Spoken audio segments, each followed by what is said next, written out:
Yo, what's the deal? What's the deal, man?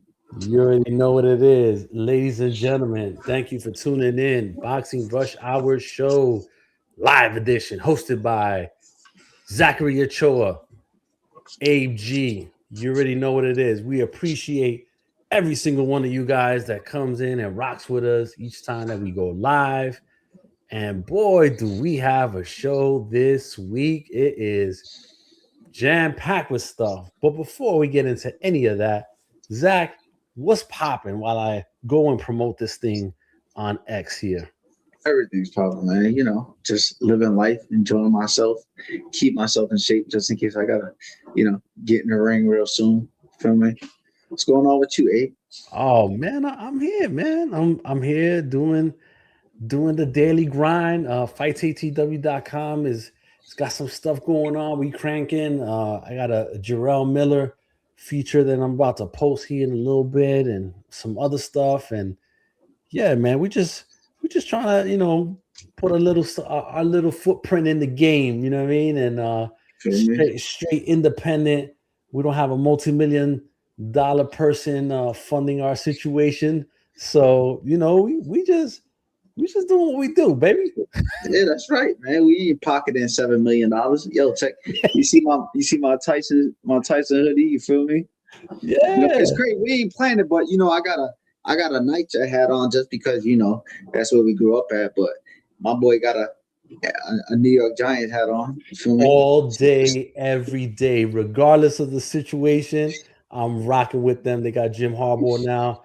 So we ready to go. We ready to the go sign. Listen, we collecting the $200 on that Monopoly board, and we going forward, bro. Go We straight, going forward. straight. All right, listen, let's go a little bit of news first. On the lower spectrum of things. Diego Pacheco, 168-pound contender, top contender, I would say. He signed with Sheer Sports. That was announced recently. Robert Diaz is over there with them and all that.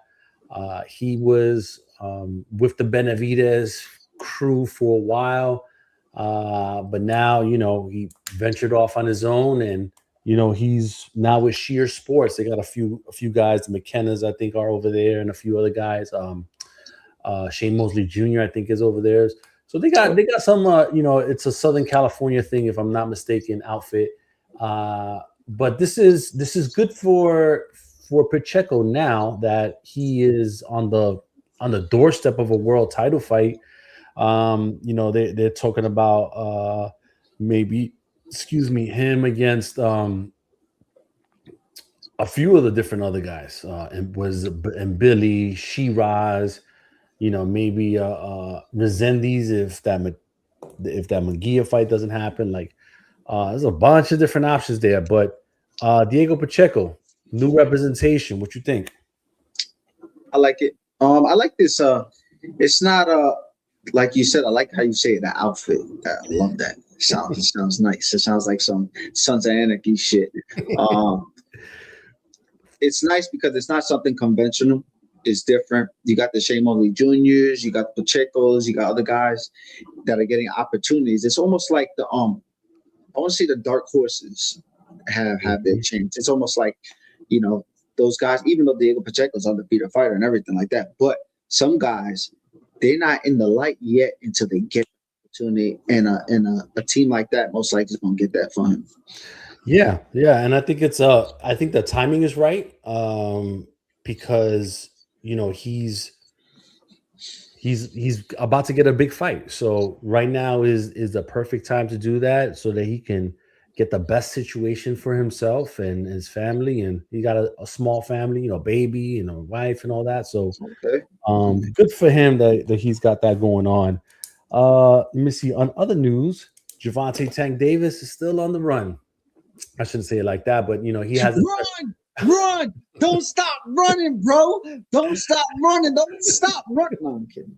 Nah, he has he's got these charges stemming from that incident in Miami in October where the girl had a civil suit before, but I guess the videotape was finally obtained, by the DA, and they have enough to draw charges.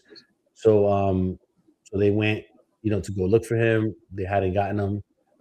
Apparently, his lawyers though have, and this makes total sense, right? His lawyers have been in contact with, the DA and all that, and just trying to make sure, everything is what it needs to be for him to turn himself in. And this is, ladies and gentlemen, this is what rich people or powerful people do, right? Before turning themselves in, the lawyers go out, they set the situation up like, okay, well, you guys are gonna pick him up here, you're gonna bring him in through this door.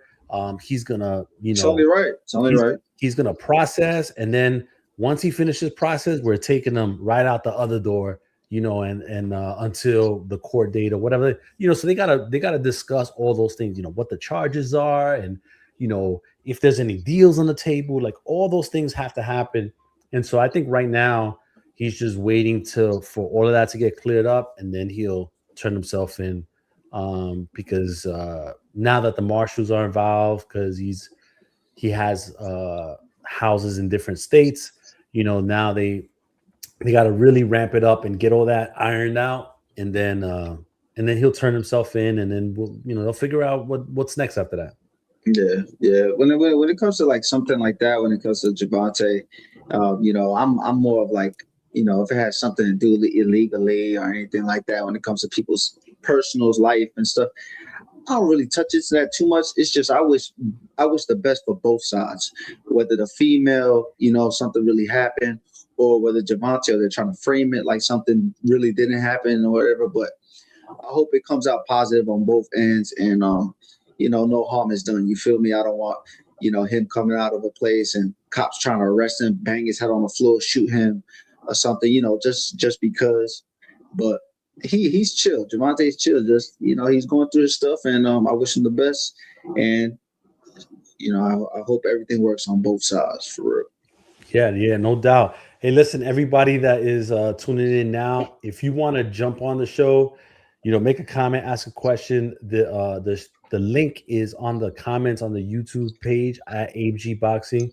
You hit the link, you can join the show, talk your shit. You don't have to have your camera on if you don't want to. And yeah, we'll just go like that. All right. The next thing, a little newsy item. Christian and Billy from Eye of the Tiger. He was the interim WBC 168-pound champ, is now elevated to full champion. Because Terrence Crawford vacated his title. WBC decided, let's just make Christian and Billy the full champion. I don't like that. You don't like that move? No, I don't like it because his last fight was a draw. His last fight was a draw with a guy named Lester Martinez, and it was actually a good fight. A very good fight. Okay, so let's keep that there. That's a good thing. You elevated him as champion? No, it's not really the best thing. What you should do is rematch Lester Martinez for the vacant title. That would be perfect. I think a guy that, now if you would have knocked out Lester Martinez, elevate him because he earned it. You know what I'm saying? But his last fight was a draw as a WBC interim champion. So I think you got to fight to even just be elevated or just become a world champ, world champion just by having that. I don't know.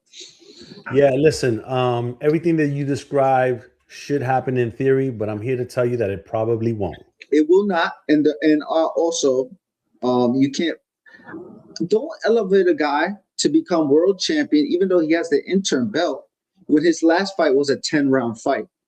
Yo. Make that clear.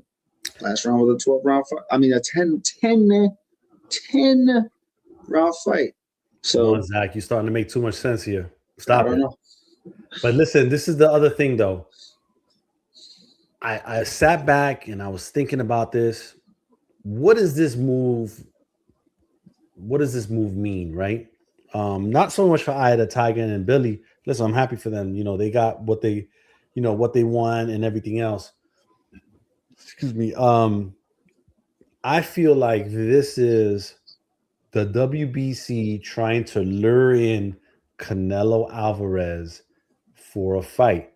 And this is why I say that. Oh, wow. That came out Canelo of nowhere. Canelo opted not to fight Mbili initially, right?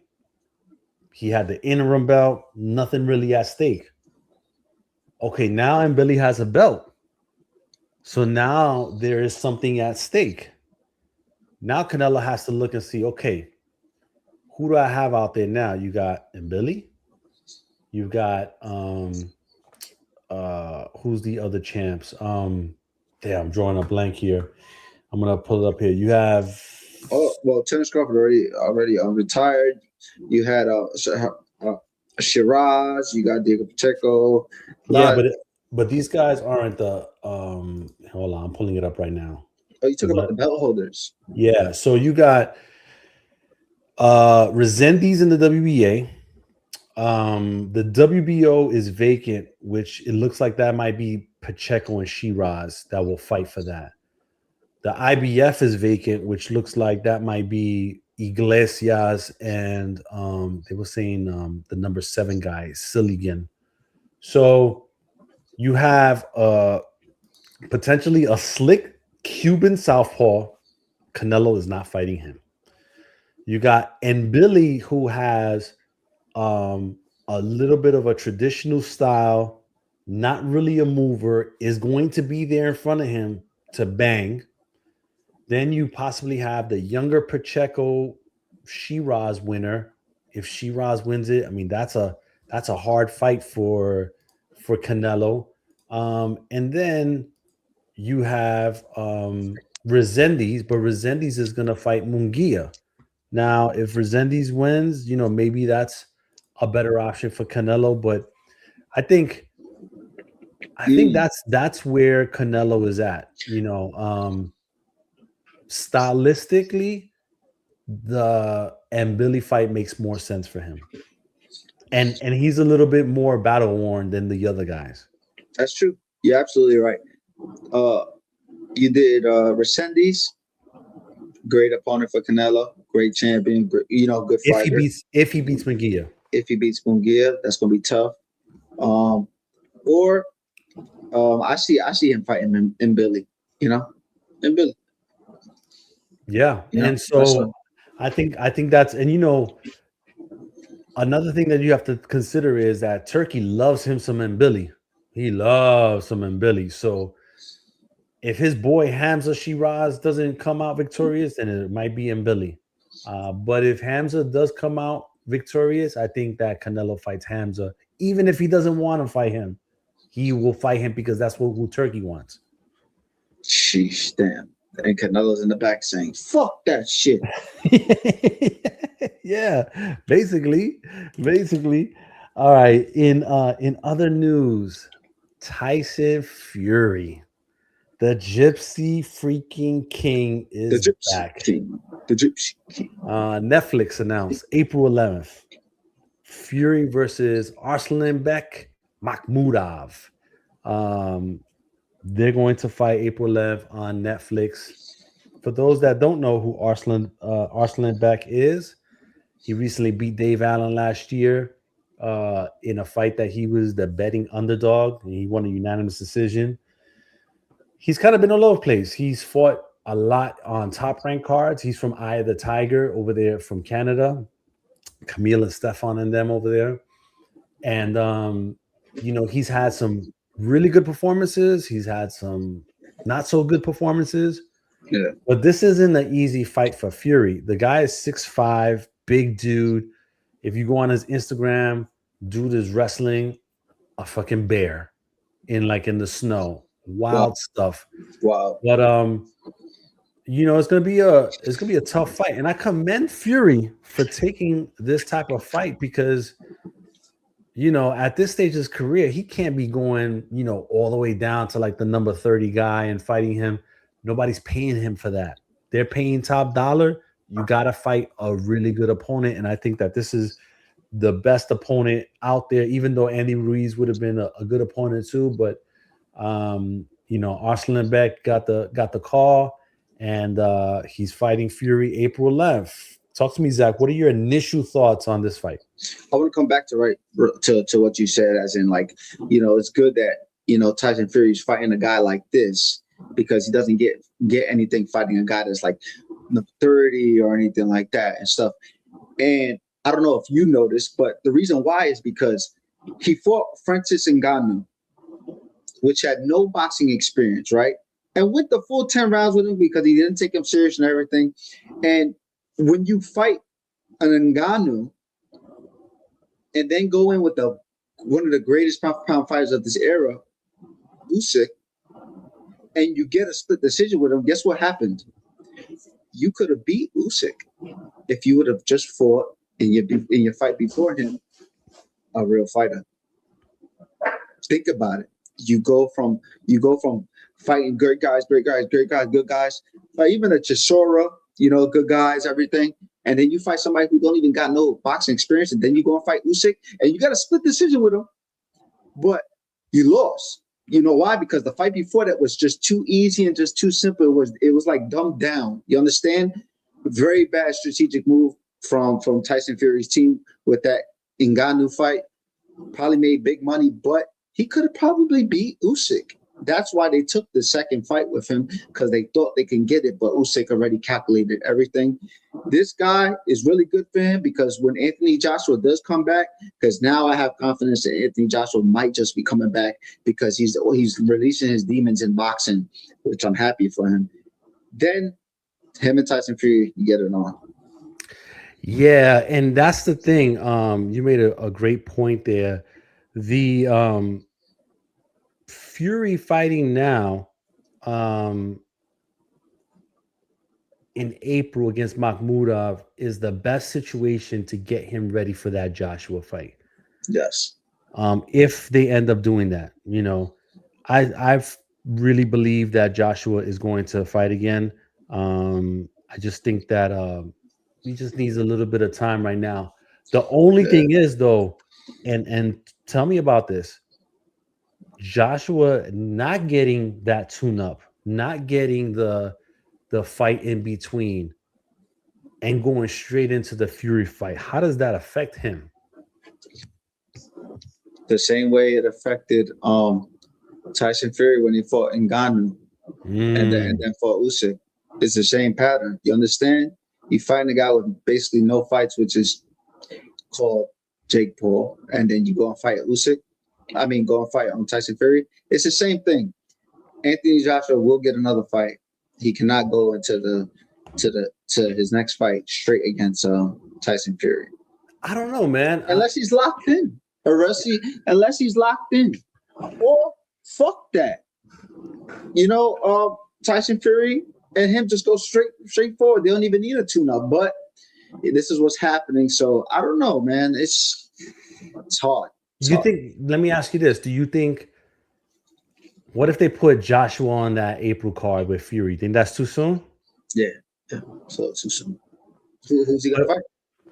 But hold on. Let me scale back for a second. They're trying to do the Fury fight against Joshua in September, right? And if he don't have time. Yeah. And if you got a 2-month training camp, was that August, July? So you got to probably start like in June. That means you would have to have fought in April, May at the latest, to try to get into, recovery and then going back into the training camp. I think that's a little bit tight. If he fights past April, I think that's a little tight. It is. Yeah. To be honest with you. I don't know. Shout out to my man, Razor Raynon on the IG, and my man Adam Noble Force. I see ya. Yeah, interesting to see. Let me ask you this, and this is the final point on this. Joshua at one point had said, I think it was there was a card in like September, October. It might have been November. He said that the plan was, he was in camp like the whole time, and the plan was for him to just show up. Like the fight would already be done and the people involved would be done, and nobody like in the crowd would know. And they'd be like, all right, and the next fighter, Anthony Joshua, and he'd just pop up. You know what I mean? Like he was trying to do some shit like that. I like that. Yeah. I wouldn't be surprised if they do something in April that he does something like that, bro. You never know. You never know. And the thing is this. Let me get back to something very technical. A guy like Tyson Fury has to stay sharp and has to fight on a right guy, a good guy, for his tools to be sharp for the next one. Anthony Joshua, he doesn't have that type of style. His type of style is have a great training camp, go in mentally prepared because he's more mental. It's more mental for him, and then fight against a guy like Tyson Fury. Straightforward. Because he might fight a guy like Cassius Chaney, who he originally was supposed to fight before they did the. He can knock out a guy like Tony Yoka or something. Who knows? Yeah. But you're right about the Fury thing, right? Because what Makhmudov brings is the eye level. So he's going from fighting Usyk, where the eye level is a little further down, from if you're Fury, to Arslanbek, who the eye level is straight across. Yeah. Joshua, the eye level is going to be straight across. So this is the right size fight style for Fury. He just can't be fucking up. Yeah, and then you got to remember, Anthony Joshua hasn't been 12 rounds, over 5 or 6 rounds since 2023. So it's a little 3 years, and since Tyson Fury might just take you all the way. Yeah. All right. Well, listen, Fury, Makhmudov, April 11th, Netflix. The countdown show should be very interesting, nonetheless. All right. Zuffa boxing seems to be in the news a lot these days, man. They kicked off their first show last week, and on Paramount Plus was last Friday. You saw the show. Let me know what you thought of the production versus like what you saw on the actual fights. I thought it was good. Man. I thought it was good. I liked it. The fights are entertaining. They got some evenly matched fights. It just seems a little bland. It seems very plain. It's like you made the greatest chicken cutlet of all time with nothing next to it, with like no seasoning, no spaghetti, no pasta, no nothing. Basically, the reason why I say this is just because of like the shorts, all plain, the gloves, all the same. Everything is just very bland. I see a lot of people complain about fighters expressing themselves and everything, and I'm all for that. I want them to express themselves, but UFC is Zuffa. Zuffa is UFC, and they have this certain brand that they're trying to keep an image. But maybe if they can tweak that a little bit, well, maybe they say, how about this? Our undercard fighters are going to have just the Zuffa equipment, all that stuff. But the co-main event and the main event, they earned, or even before the co-main event, they earned the right to fight with whatever shorts, whatever gloves they want. I could see that. That would be dope. But all around, the fights are good. The commentators did very well. I was impressed with the commentators, but it just looks a little too cookie cuttish. I understand if that makes sense. Yeah. I mean, I thought the production was good. Listen, man, and I'm going to put this out here right now. I just need Max to chill with the glizzy goblin. Like, chill out, bro. Like, that line about I've been waiting for this since I was a kid. Like, bro, like, you don't have to do that. People are going to tune in regardless. It's boxing. They're gonna tune into the fights. Yo, you don't gotta put the extra mayo on it, man. Like, relax. Yo, listen to me. I'm gonna tell you something right now. This is to Max Kellerman and everybody watching. You would never, ever think about this as a fucking kid or anything if boxing wasn't what boxing is. The reason why is because we don't need boxing to be an NBA, an NFL, or anything. We've all thought about it. Damn, it would be cool if it was like a tournament. You guarantee fight the champions, the best fight the best. I understand that. Cool. All right. But that doesn't help the the underdog guys come from fighting in bars and rings to fighting in big arenas. That'll help those type of people. You understand? That'll help a lot of. It doesn't help, and it doesn't help with the culture of the game. It's all about culture. It's all about these guys wearing Puerto Rican flag in their shorts, the American flag in their trunks, Ukrainian flag, whatever they want to wear. We have not been waiting for this since we have been a kid. Motherfucker, it is just been. That would have been just straight dry, nothing. It's nothing. You understand? Shout out to Dana White. He did something very, very special with the UFC, and that is take something very plain, clean, and make it into something huge. With boxing, you just cannot do it. Boxing needs the gritty, needs the bad, needs the good, needs the color. Let's say color. It needs that charismatic, that character, and that value. It's good. But Max just turn it down just a little bit. You know what I'm saying? I might fight on a Zuffa boxing match one day. Who on a Zuffa card one day? Who knows? But just turn it down. Just turn it down just a little bit. Yeah, man. Hey, listen, I got my man here, Adam. What's going on? What's going on, Adam? Hey, boys. How are you? Good, man. How you doing, man? Let me turn this thing off here. I don't know if I can show you how snowy it is where I am, but it's like that. Oh, Jesus. Yeah, it's been minus 15 for about a month where I am. So, yeah. Oof. Minus 15. No thank you. I'm very upset. What are you talking about? Yeah, so we had just finished talking about, actually, we'll touch on it real quick. Tyson Fury and Makhmudov. You've interviewed Makhmudov quite a bit for fighttv.com. Can you give us a little bit of like a general background on this guy and what people are going to be expecting from him or should be anticipating from him on April 11th against Fury? Yeah, he's turned it around very quickly. Let's go back to the Ngannou Fury card, which he fought on.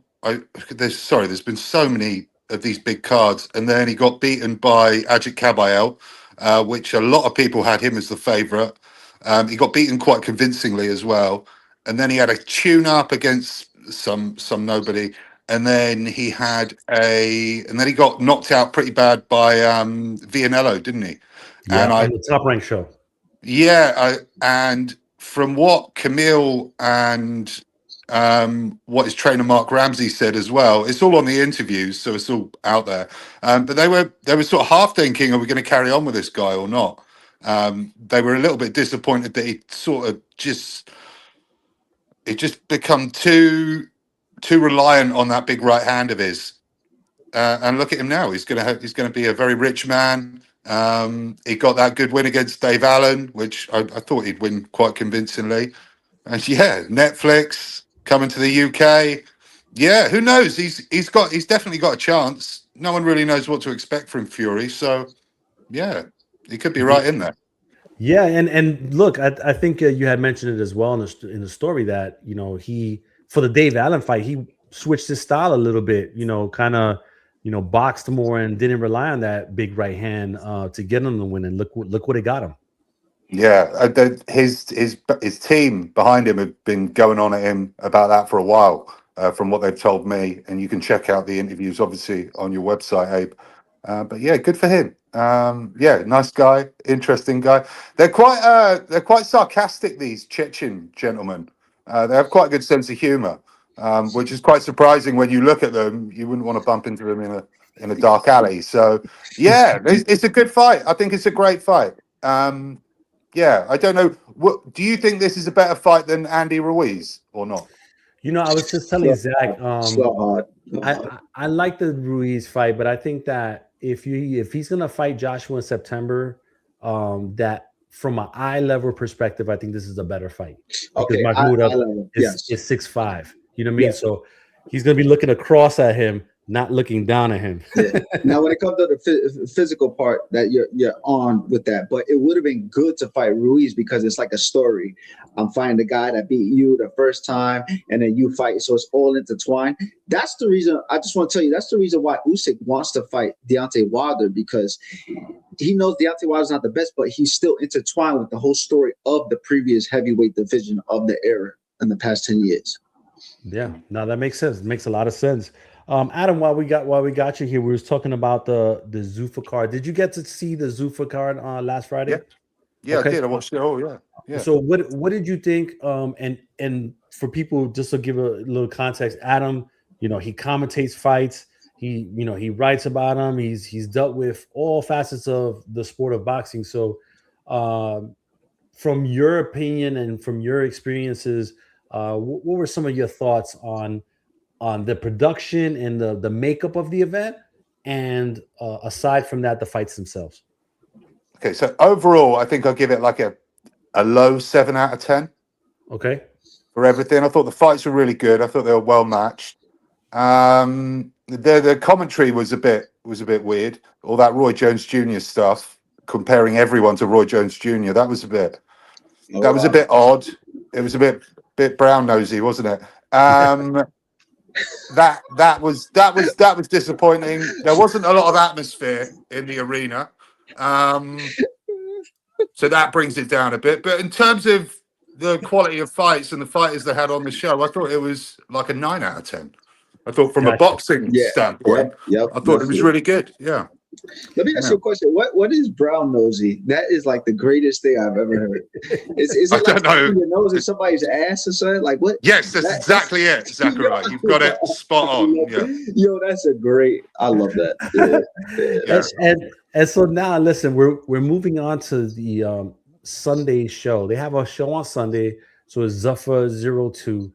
We'll run down real quick. Jose Valenzuela versus Diego Torres. Serhiy Bohachuk versus Rajabov Habutaev. That's a great fight. Yeah, that's a really good fight right there. And then Radivoje Kalajistic versus the Nail, Alexander Vostik. I think that'd be a good fight too. Then you got Jaleel Hackett versus Roberto Cruz, Oscar Perez versus Justin Villaoria, Damani Kato Kane versus Christian Morales, Julian Gomez versus Damzian. Man, you got some names on here, boy. Van Hooter, Jamar Talley versus Devontae Williams. So a lot of new names out there that people might not be familiar with, and is happening Sunday, February 1st. Any of those fights, we'll start with you, Adam, and then we'll go to Zach. Any of those fights pop out to you as one that people should really tune into? Yeah, obviously the Eastern European guys. Obviously, I'm speaking to you from Riga, Latvia, right now. That light heavyweight fight between Vosdic and Kalajic, that's a good one. I think that's a good fight. And the Butaev against Bohachuk, Russia against Ukraine, which is quite interesting. That's caused a bit of interest in this part of the world. So those 4 fighters I know a lot about, and they're 2 really good fights. You can't complain about any of that. I'm looking forward to both of them. Who's Valenzuela fighting again? Sorry? Diego Torres. Okay, that could be quite good as well. Valenzuela's decent. He beat Cruz, didn't he? Yeah. So sorry, what's happened to him since he beat Cruz? So he was with the PBC, if I'm not mistaken, at that point. And then maybe the time ran out, or the contract ran out, I should say. And then he ventured off to Zuffa now. Yeah, but he did lose to Gary Russell. Let's not forget. Of course he did. Yeah, of course he did. Antoine Russell, right? Gary Antoine Russell. Yep. Yeah. So and then he's managed and trained by Robert Garcia, if I'm not mistaken. So Robert Garcia is starting to take a lot of his fighters over there to Zuffa. So it'll be interesting to see how this plays out. I wanted to just touch real quick on something that you said, Adam, because maybe people here in the U.S. may not really understand. But when you talked about the co-main and the Ukrainian versus the Russian, and how that is more like focused on where you're at. Can you tell us just a little bit about that and why that's true? Yeah, well, obviously there's been a war going on there for Yeah, 3 or 4 years now, which is really crazy. So to put that into context, that would be like England and Scotland going to war, or USA and Canada going to war, and hundreds of thousands of people dying around our age group. So yeah, it's just crazy. I think the standpoint from a lot of Ukrainians I know is let's cut off their money and let's not give them any opportunities. I think that's mainly the thing. But they're saying that when I've spoken to Vosdik in interviews, obviously he's not fighting a Russian, but he's been chasing Beterbiev and the Bivol fights. He doesn't really seem to care. He kind of wants to take them on. So yeah, it's a bit. Obviously, I've got no team in the battle. But yeah, it's a bit of a strange one. A lot of people are kind of don't really know how to take it, but yeah, it's happening. So yeah. Shout out to Ben Blackwell. He said, "Foresee the house." oh, All right. Listen, Adam, we're gonna keep you on just for this one last one, go on, then. and then we'll go from there. Um, Xander Zayas, right? He's fighting Abbas-Baraou on Yeah, it's a great Saturday. fight. That's a good fight. Unification. It's gonna be on the Top Rank Fast channel, so that's Duke 2B, Roku, and I can't remember what the other one was. But it's going to be for free. You don't have to pay for it. It's a good fight. I think that people are sleeping on Abbas. I think that they think that this is going to be an easy win for Xander, but on the contrary, I think this is going to really test him to a certain degree. What are your thoughts on this fight, and why do you think this fight might be one that could potentially steal the show this weekend? Yeah, on paper it's a 50-50 in my opinion. I've watched Baru a lot. He was fighting in England quite a lot, and when we were at Pro Box TV together, I used to cover quite a lot of his fights in the UK. Obviously, it's going to be in Puerto Rico, so you've got I don't know how the judging's going to be. That's going to be a pretty excited crowd, isn't it? So Yeah. you might want to sway 5 or 10% the other way to Zayas. But yeah, that's a great fight. Unification, fair play to Top Rank putting that on while the company's kind of transitioning apparently. But yeah, that's a beast. Really busy weekend, and that one's kind of gone a little bit under the radar because there's so much happening this weekend. I forgot the Zuffa. That's on Sunday, isn't it? Yes. The Zuffa card. Yeah. So yeah, we've got a lot to cover. Yeah, there's a lot happening. There's a boxer show on in the UK as well, which the main event fell out. But yeah, there's lots going on. But yeah, that's one. If you can watch that for free as well, any boxing fan should be watching that. Yeah. But yeah, that could go either way. I think that's going to be a real war. They're both going to come forward and have a real go. Yeah, I think Zayas will take it, but you never know. Yeah. Zach, looking at this fight from a fighter's perspective, what do you think the mentality is, or who has the most pressure on them coming into fight night? Because the easy answer would be Zayas, right? But I would also argue that there's some pressure on Abbas as well to go in there and show people that he's not like a cherry picker or anything like that. So talk to me about the mentality of both guys coming in. What do you think that's going to be? I think there's a lot of pressure on both fighters. We got Xander Zayas, who has not. His last 4 fights have been in a comfortable place, Madison Square Garden. Last 4 fights in the same place. You start to get comfortable fighting in certain places. You understand? And then when you finally have to fight somewhere else, guess where it's at? It's in your home. You only fought in your home once. Xander Zayas fought in his house of Puerto Rico once, which is he hasn't fought there in 6 years. He's got so much pressure on him. And then you have this guy that has not been knocked out, that he has a puncher's chance. He doesn't have crazy knockouts, but he does have some power. And he's moved around a lot more. Germany, UK, fighting in the US. So he's used to going to other places. And Xander, so he's coming with more of like, I gotta take this. Xander's more of like, damn, I gotta show up for Puerto Rico. I gotta show up for all the doubters that's been, not hating, but like criticizing me. And then I'm world champion. And this guy's world champion. This guy's a tough dude. A lot of pressure on Xander Zayas, but if this other guy can come through, it's gonna be a really hard fight. I don't think this is gonna be an easy fight for Xander Zayas at all. But if Xander Zayas comes up with a stoppage or a dominating victory over against Abbas, that's gonna be a good look, because guess what? He's unified now. And say what you want. He's fucking unified. You understand? And you only become unified if you fight another world champion other than yourself. So I don't know. I think it's gonna be a good fight, but if Xander does pull it off, it's gonna be an impressive win because he did it in his backyard. All the pressure on him, holding down the fort. Yeah, no, I agree with that. And Adam, what does Abbas, and we're going in a little bit into the technical, what does Abbas have to do to win the fight? He'll have to come a lot stronger though. He's going to get hit. He's got good amateur background. He's sort of considered easily, well, not he, apart from Kabayel, probably the best fighter in Germany.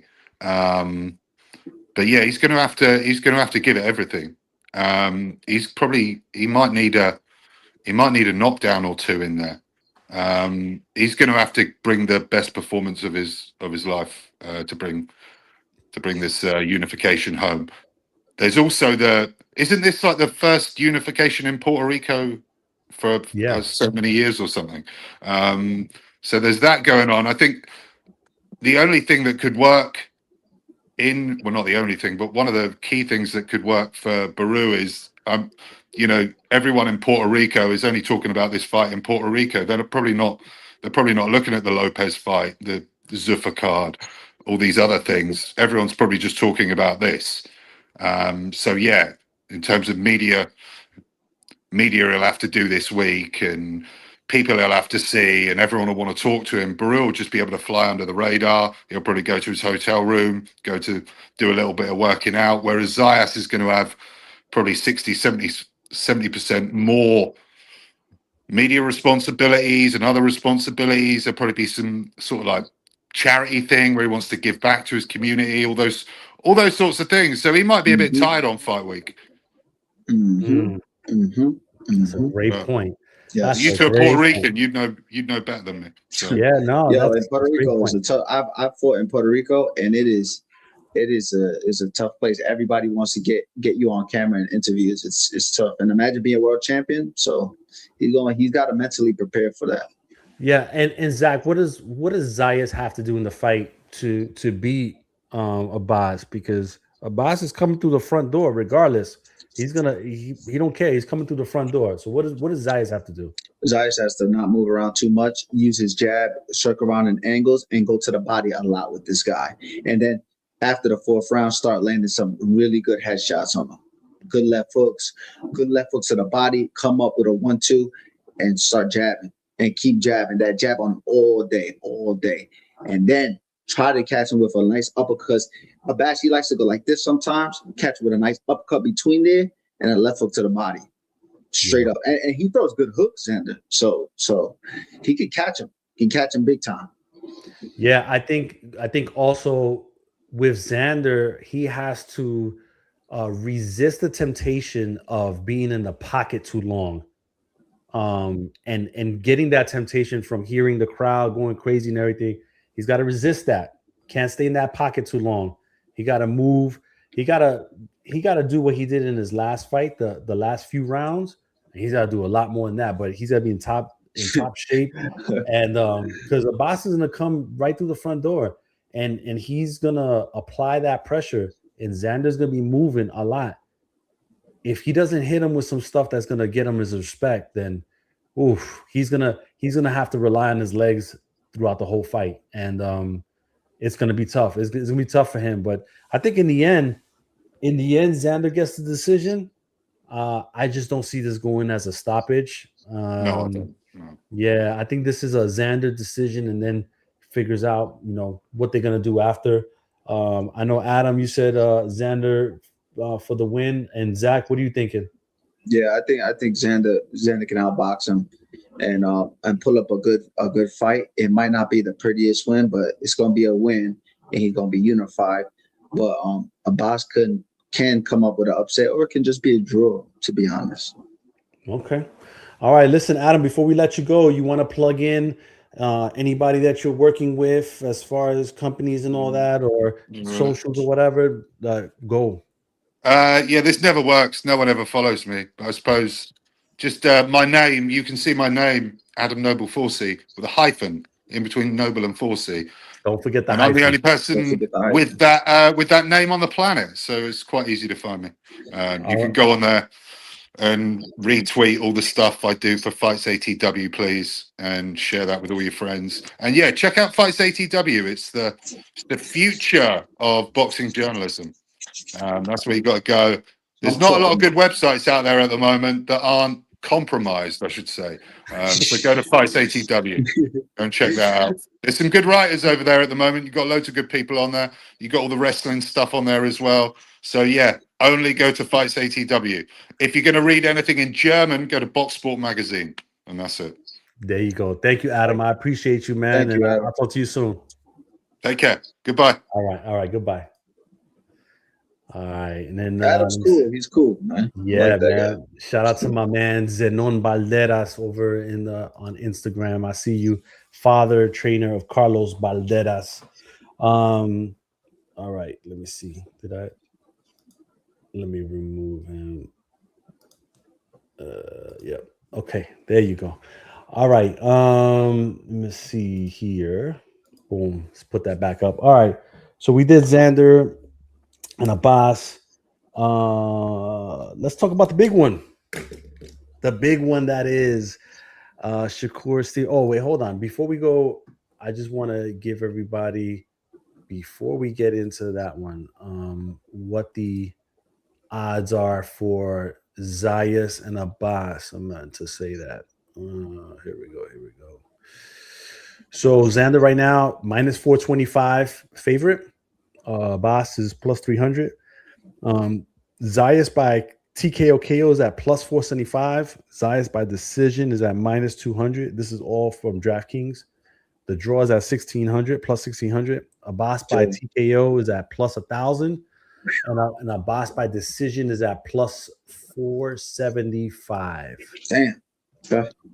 All right. So now listen, we got the one that everybody's gonna be, on, which is Teofimo Lopez versus Shakur Stevenson on Saturday, DAZN pay-per-view. This is it. This is the one that everybody's going to be on. But aside from the main event, they've got some good undercard fights, and I just want to run down here before we talk about the main event. Jarrell Miller's on there. He's fighting Kingsley Ibe. I'm posting a Jarrell Miller exclusive here after we get off the show on fightsatw.com, so you can check that out. Bruce Carrington versus Carlos Castro for the WBC featherweight title. I like that fight. I like that fight a lot. Carlos Adames versus Amo Williams for the WBC middleweight title. Right? So you got the two title fights there. And then the co-main, Keyshawn Davis versus Jermaine Ortiz. Looking at those three fights, which one gives you the most? Which one you think gives you the most bang for your buck?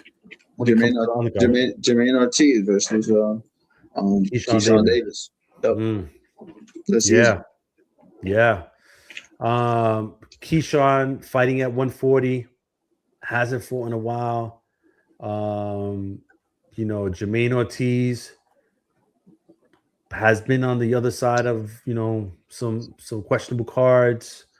I don't know, like what part of this matchup makes you think that this is more than just a one-sided Keyshawn Davis victory? Oh man, first of all, respect to Keyshawn. He's a good fighter, man. When he's mentally prepared, he can fight his ass off. He's just, as all of us fighters are sometimes, we're a little retarded. But Jermaine Ortiz could fight. I've sparred him. He could fight. He has a difficult style. He's very unconventional. He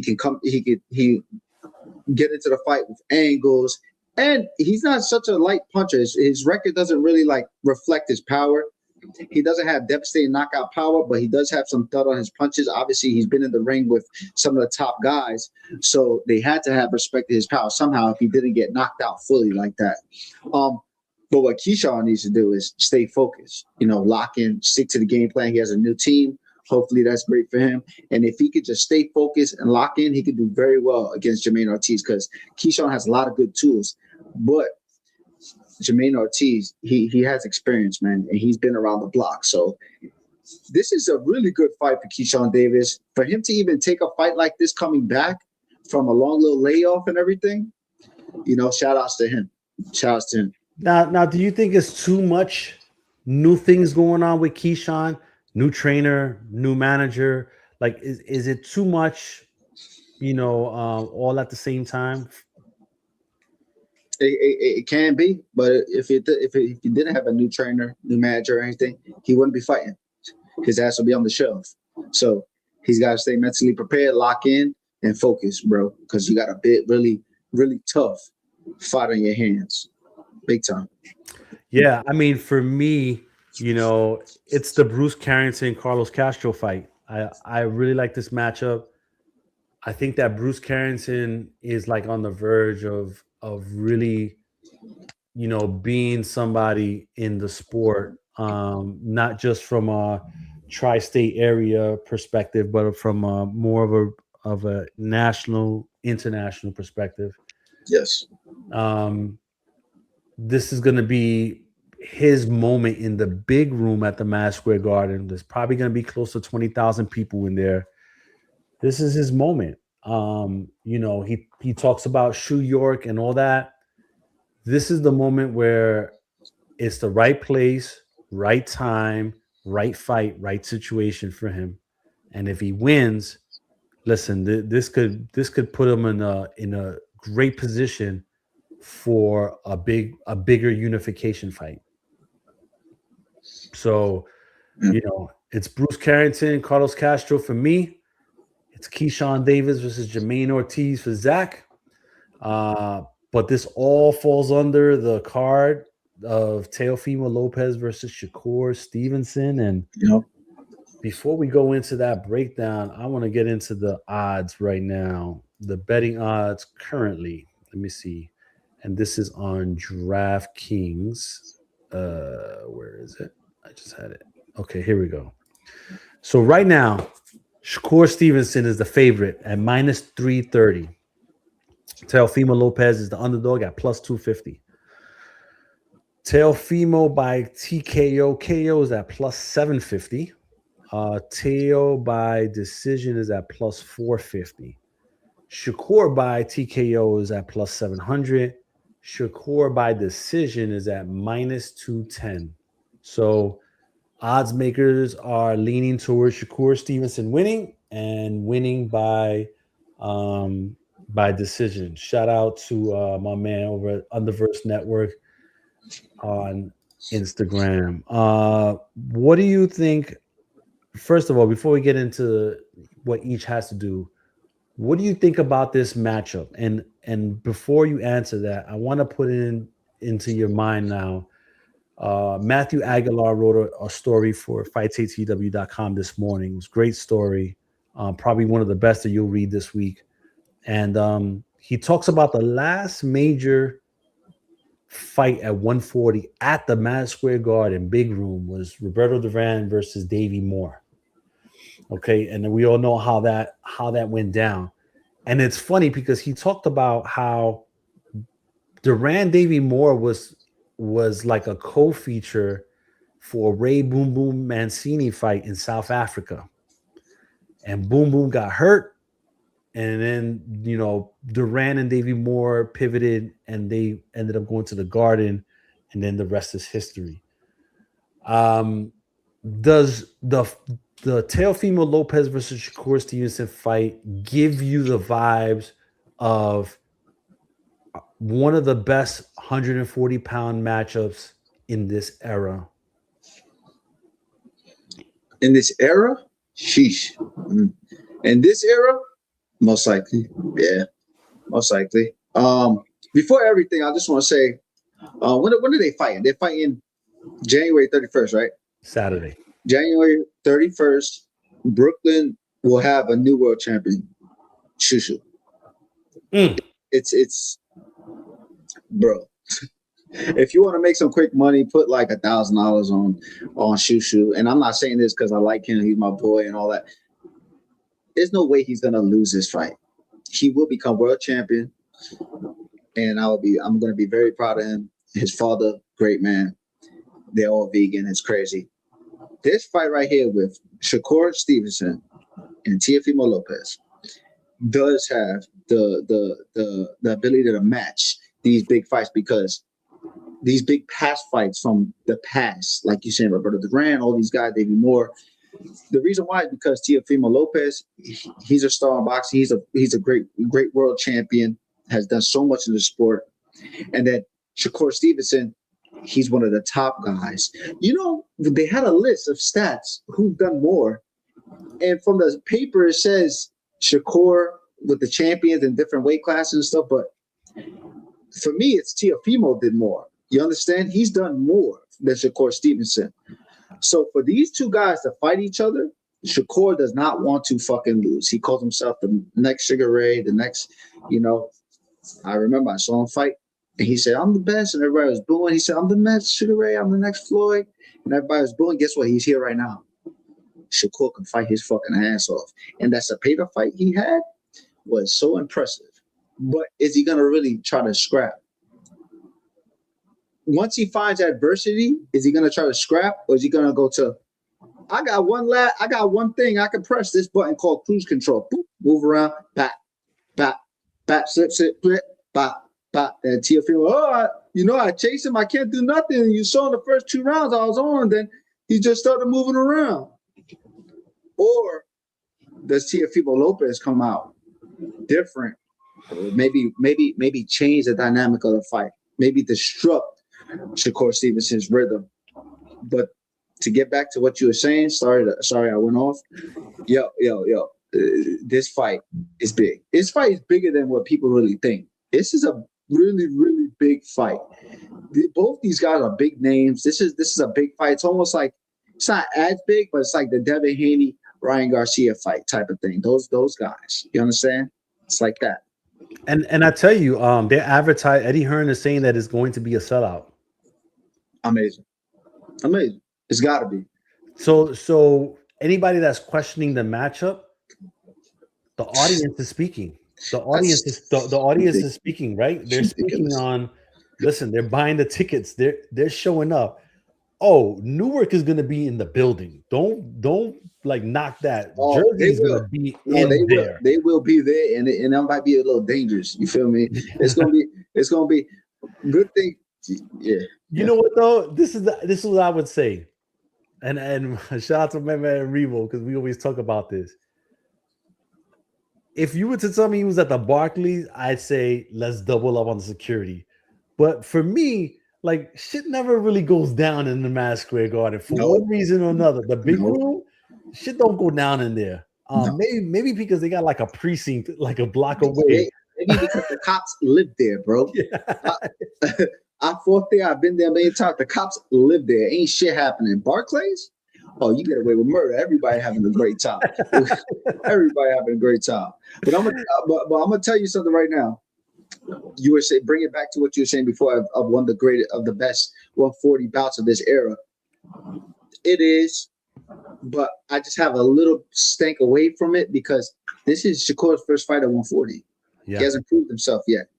But so he's not really a 140 pounder, but he's fighting at 140 pounds. So for him to move up and fight the best guy in that division, it's impressive if he can pull it off.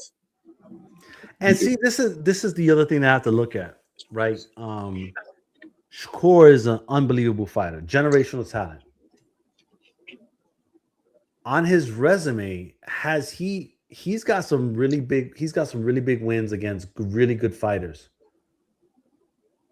But Teo has a couple wins over some great fighters. Yes. Wow, that was good. that was. Listen, what you just said was perfect. Shakur has some good wins, all that stuff. But the thing is, with Shakur's wins, they're predictable wins. Teofimo's wins are bigger wins, but not predictable because everyone thinks he's not going to do good or anything, and then he fucking outclasses them. He like I'm talking about not just boxing, beats the shit out of them and moves around. What he did to Josh Taylor, he fought Loma. It was a really close fight. I don't know. This is a tough one, and for Shakur to even take this fight for his first fight at 140, I salute him. Yo, you gotta get that's big dog right there. That's a big dog right there. He just gotta stand on his word and come out victorious.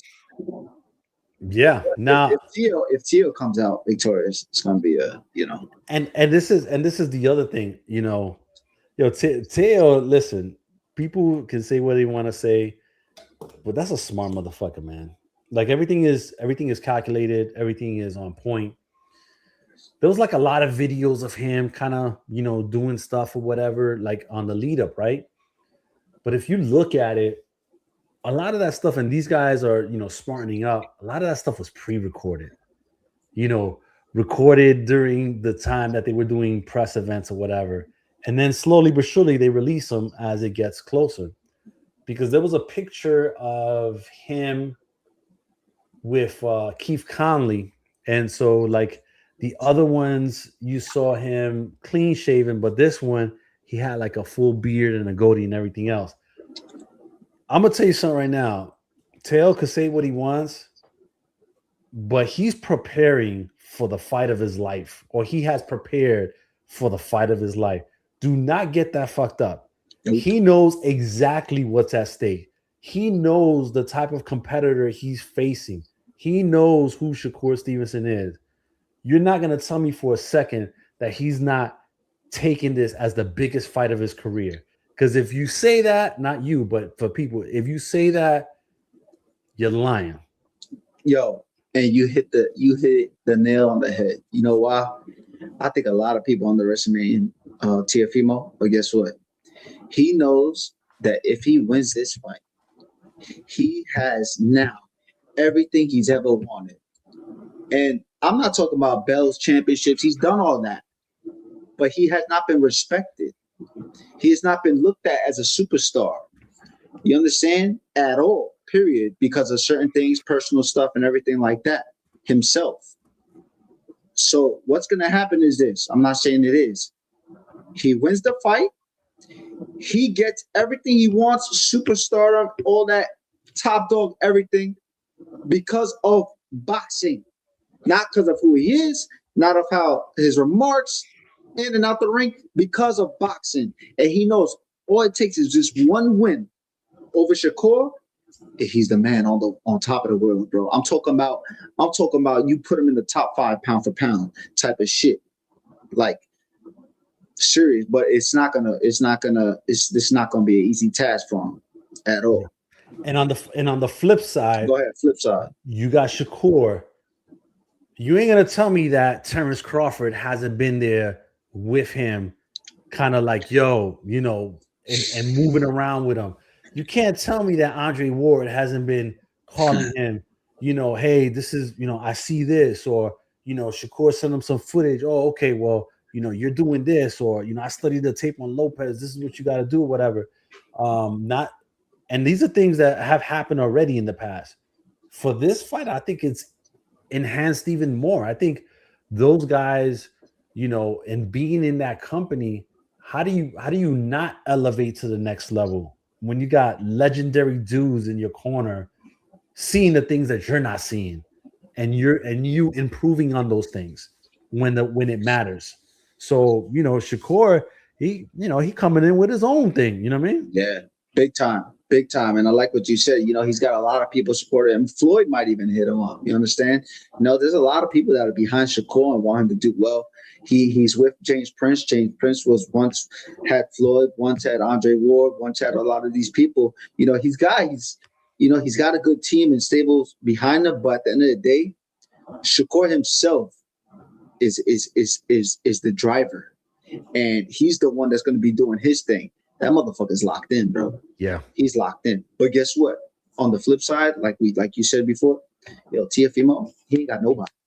Him has fucking made it here at this level, top dog shit. Guess what? You gotta respect it. Gotta respect it, bro. And I know what a win for Shakur Stevenson over Teofimo Lopez does. yeah. Depending how he wins.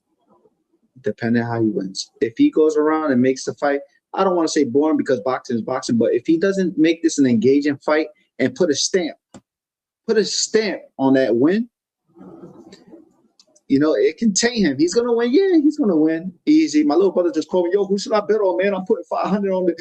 I say, yo, bro, I can't say this shit right now, But Shakur gotta really, if he wants the public and the audience and the world to really respect them, let's see you get out there and put a stamp on that win.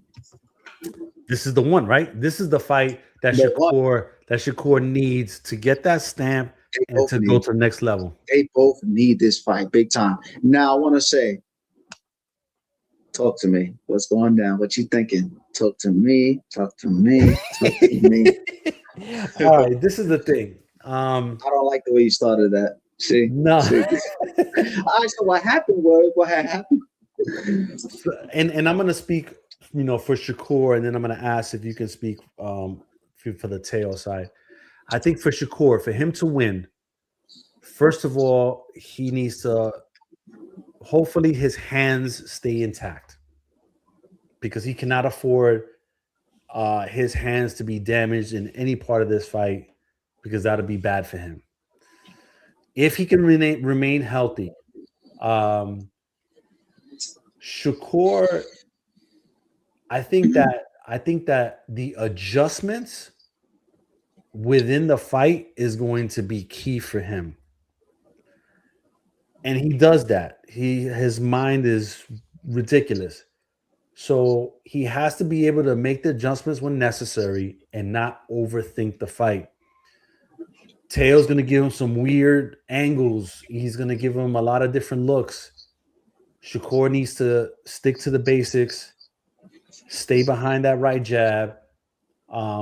When there's a moment for Teo to jump in and lunge in, that step aside and uppercut might be that punch that can do it for him.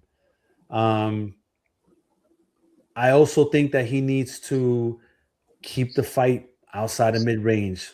He doesn't need Teo in the inside. He needs to keep him at a distance, frustrate him with the holds every once in a while. And then when Teo punch with him in certain spots, because Teo can be wide when he throws. And I think if he does all that, should come out with I would say a split decision. Oh, wow. Oh shit for Shakur. Yeah, I've been bouncing back and forth. I've been thinking Teo.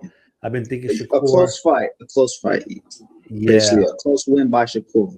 But also understand that Matchroom is the lead promoter for this fight, and Shakur is on the Matchroom. So I always kind of look at that as well.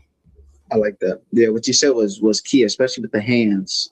Yeah. The hand shit is important. Yeah, everybody wants to say, "Oh, that's just hand." In a fight, you hurt your shit. It's basically like your gun got jammed in a gunfight. What the fuck you gonna do? You gotta bang it on the floor. It's a lot of stuff to it. That's what Shakur would have to do. If he hurts his hand, he's gonna have to go into his bag in a whole certain way. So hopefully his hands are healing up, because this can be a performance by him that could make everything for him. I got Teofimo Lopez pulling this fight out. I got Teofimo pulling a really, I don't want to say upset, because it wouldn't even be an upset to me. It would just be a spectacular win, just something that's like that nobody's seen. I got Teofimo Lopez, pulling off some shit, man. He's gonna start the fight the way Shakur wants him to start the fight. On Shakur's time, and then you're gonna have some unconventional movements. You're gonna, it's just gonna be some some spaces in between Shakur's rhythm and his movement and everything. The thing is this: you can watch Teofimo Lopez and study his films. He makes a lot of mistakes, a lot of certain things he does and everything. But guess what? He's been down. He's been up. He's been through a lot of shit that Shakur hasn't been through. Understand?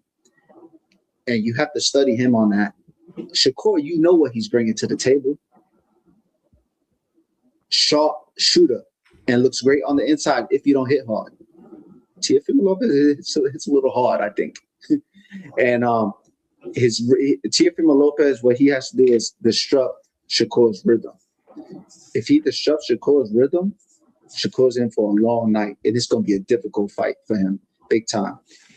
And both these fucking fighters are really good, like really good. I just want to see if, Shakur can get cracked and keep going. And he did get cracked, but Cepeda's not a big puncher. Cepeda's a volume puncher. Mm-hmm. So, it's a really big difference. And Teofimo Lopez knocked you the fuck out.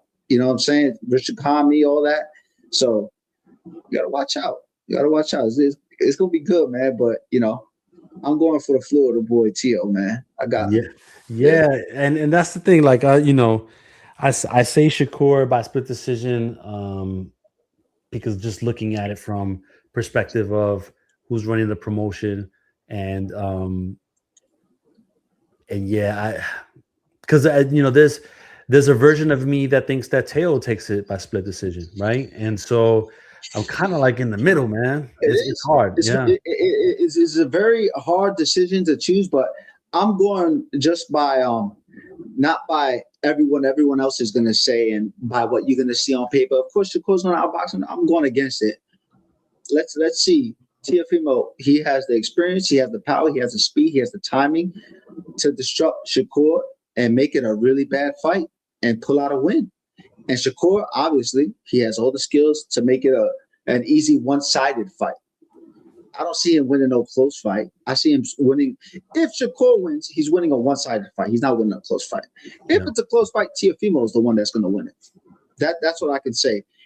And, they can both cry. Yo, man, these guys said this. These guys said Shakur, especially, about what we say and everything. But, it's just what we think. What we, everybody has a right to their opinions. And this is what boxing's all about, baby. And we wouldn't be talking about it if them two weren't two bad motherfuckers about to fight. And let me tell you this, contrary to what people may think or whatever, these two guys have respect for each other. They do. They definitely do. And that's why Shakur ain't sleeping on him, and Teofimo Lopez ain't sleeping on him. You got to see the face-offs, man. Yeah. If you really study the face-offs, it's some serious shit going on in those face-offs. Shakur is fucking locked in. Shakur is locked. He can't wait to show the world what he's got and what he's made of because he's so confident. Shit is crazy. He's super confident. And Teofimo Lopez, I get that reading of, I can't wait to show everybody that I'm that guy and surprise everybody with what I can do as well. It's going to be a tremendous fight, and I'm happy for both these fighters, big time. Yeah, that's what's up, man. Listen, that's Saturday. That's on the DAZN pay-per-view. If you have the DAZN subscription, you upgrade to the DAZN Ultimate. That's included as well. The pay-per-views are included for this year, so something to take a look at. If not, I think it's like $69.99 for the pay-per-view. But on paper, looks like a card that's well worth it, right? And so they got some good fights on there. So I guess we'll see how that works out, and we'll talk about it next week. What the aftermath of this whole weekend, and just kind of go from there. But yeah, Zach, any last comments before we head up out of here for today? I feel like in the weigh-in is going to show a lot. We're going to see how both of them look at the weigh-in big time, because 24 hours you got. Let's see how they look on the face-off. Let's see how they look. Bruce Covington, he's going to come in straight up sharp. But Jermaine Ortiz and Keyshawn Davis, that's a great co-main event. But also, to touch on one guy, Carlos Adams, like he's had this WBC belt, and nobody even knows about it. Yo, he's keeping it hostage, bro. Can we get some more moving around with this WBC World Championship title at middleweight? And I like Carlos, but come on, man. Like, it's crazy. I don't think Ammo Williams is the guy that's going to take it off of him. I don't see it. I don't see it. He makes too many fundamental mistakes. He keeps his hands way too low for him not to get caught up, pieced up. But you know what? Pieced up. Who knows, man? He might do something. I'll tell you one thing though. This Ryan Garcia card. We could talk about that in a few weeks or in a week. Yeah, that's gonna be good. They showing out. They showing out. No, yo, things is picking up now.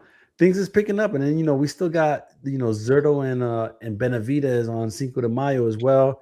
April looks crowded because now you got Fury, Makhmudov. Probably gonna have Zhilei Zhang versus Daniel Dubois. If that gets fine, that's gonna be in April.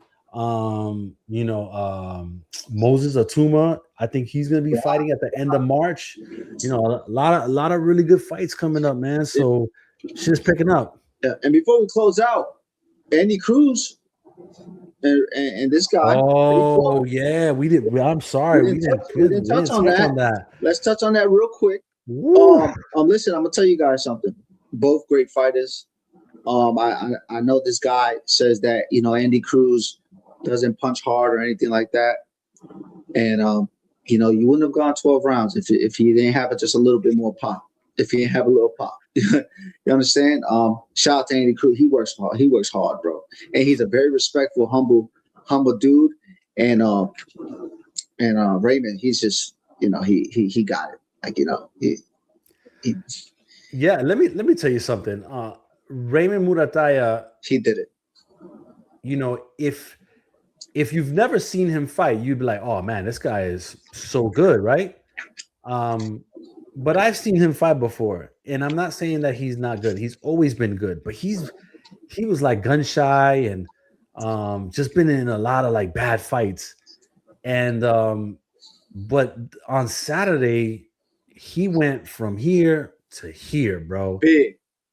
And sometimes it just takes the matchup, right? It takes the what's on the line. He was basically elevated to full champion. So him defending it was his real world title fight. And he took it, or I should say he approached it as if it was that. And I respect him 100%. I like that. He did his fucking thing, man. He did. Went to the body, slowed down Andy Cruz in those middle rounds. That ended up paying dividends for him in the championship rounds. And he did his thing, man. Salute to him. Andy Cruz did his thing as well. But the one thing that I didn't think about, and it was clear that night, that he's just a little too small for that division, for that weight class. Yeah. And he probably would be more successful at 130 than at 135. And look, remember that Lomachenko kind of flirted with that a little bit too, right? He had went up to 135. He's like, maybe I should go back to 130 and stuff like that. And so I think that Cruz might be right there. And I wouldn't mind seeing like a Andy Cruz versus Oshaki Foster at 130. Absolutely. I'd love to see that fight. Yeah, absolutely. I think it's more of like it's the name. You had an opportunity to fight for a world title. If they offer me Zachary, you're gonna fight not at 140, but at 147 for the world title. You're gonna jump up and you're gonna get it. The money's better, everything's better the more you move up in the weight class. So that was Andy Cruz's thing. I've been in the gym with Andy Cruz, all that type of stuff. I never sparred him because obviously they'll, you're big, with weight classes and stuff like that. But Andy Cruz could fight his ass off. You understand? But he is a naturally smaller guy. Raymond, he's a bigger guy. And Raymond fought a very good, disciplined, mental fight. Again, you know what that is to go, even though you got more pro experience, Andy Cruz was fucking training his ass off for that fight. And he's fought over 100-something times in the amateurs. He's been in the ring. So I see both of these guys' careers going up. I don't see Andy Cruz's career going down. Keyshawn Davis celebrating that Andy Cruz lost and stuff. That's a little corny, you know what I'm saying? The guy you didn't beat the guy. Raymond beat the guy and he beat him for a world title, basically, which is really impressive. Raymond beat the guy that you couldn't beat twice or three times. Yeah, and it was a good fight. And man, Robert Garcia, great fucking trainer. Yeah, but you know what? Also, and this is something that for people that may not know, but it's always been a thing that in Robert Garcia's gyms, they always have the best sparring, and Oh, they do. You can tell that for this fight, Murataya was given the top-notch, appropriate sparring because he was ready for it all. He was ready for it all, and now he said he might stay for 135 if there's a right fight. But I think he's a little big for 135. Yeah, he said he wants the winner of Teo Shakur, but at 140 though. Mm-hmm. So I don't know. I mean, I guess we'll see how that works out with him. But yeah, his days at 135 probably are over.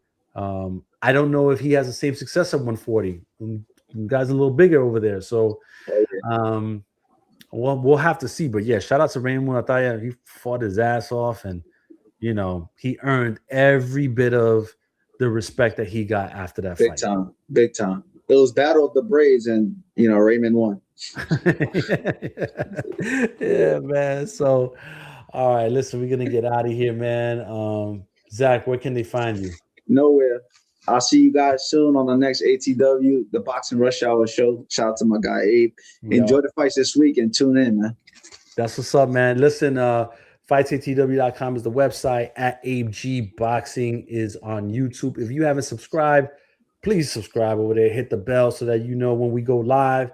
And then, hit us with a comment, with a like, and all that. We appreciate it. We do this on our own.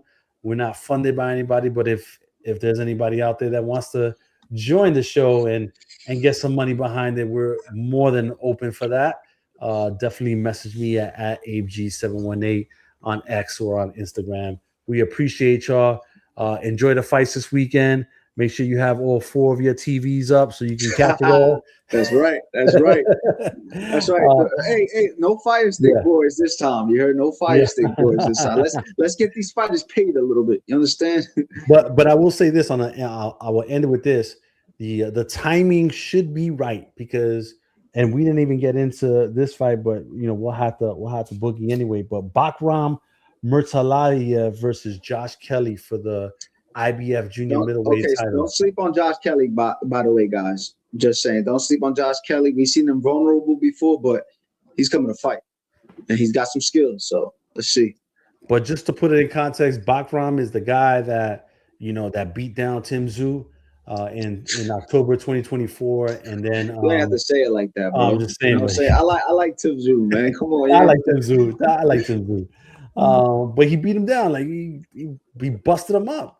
But then after that, nobody wanted to fight Bakram. And so there was people that was pulling out purse bids and all that. And so now Josh Kelly, has signed on for that. And then maybe we can get Bakram against the winner of Xander and Abbas, or we can get him into the winner of Keith Thurman and Sebastian Fundora, which is rumored to be at the end of March. So now is that for a title? What? Fundora versus Keith Thurman? Yeah, because Fundora's got the WBC belt. Yeah. Yep. Oh wow, that's big. That's big. So let's see if the winner of Bakram and Kelly gets that big fight. But yeah, lots of fights. So Bakram, that's going to be early in the day, 11 a.m. Pacific, 2 p.m. Eastern. The main event is going to be around 5 p.m. Eastern, 2 p.m. Pacific, and then Xander, the main event is going to be right around 10 p.m. Eastern, 7 p.m. Pacific. And then the Teo Stevenson main event should be around 11 p.m. ish Eastern, 8 p.m. Pacific. So if you catch it right, you might be able to catch that wave and watch all of them, without missing any of the main events. You might miss some of the undercards. So, have all those TVs, tablets, phones ready for all the fights. The good boys. Yeah. All right. So listen, we appreciate y'all hanging with us, rocking with us today. Enjoy the fights, see what's what, and hopefully we get some good ones on those main events. For Zach Ochoa, I'm Abe G. Peace. Peace.